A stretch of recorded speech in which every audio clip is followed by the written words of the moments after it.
This map would slice our school district into 3 different congressional districts.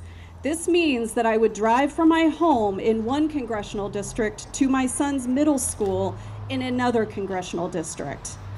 This does not make sense. It is like the people who drew these maps don't even understand basic Missouri geography.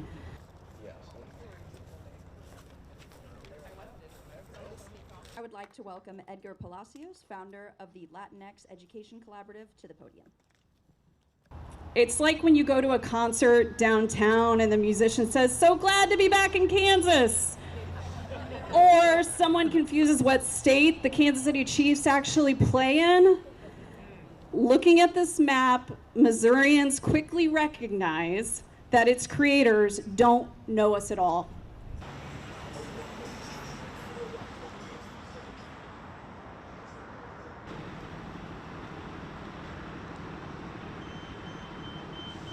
How does this impact our community?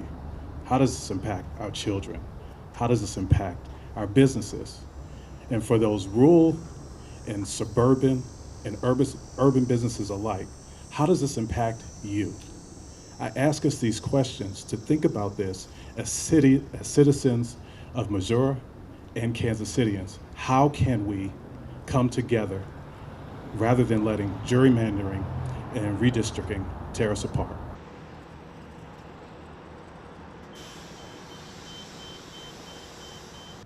This plan is just not a political map, it is a weapon.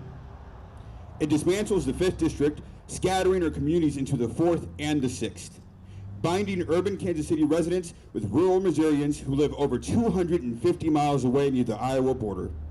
That is not representation. Stand up, fight back! And what do we do? Stand up, fight back! And what do we do? Stand up, fight back! This continues the history of redlining and racial segregation that Kansas City has worked very hard to overcome by dividing our congressional lines down the historic racial divide of Troost Avenue. We cannot allow that racial divide to come back and be implemented into our congressional representation.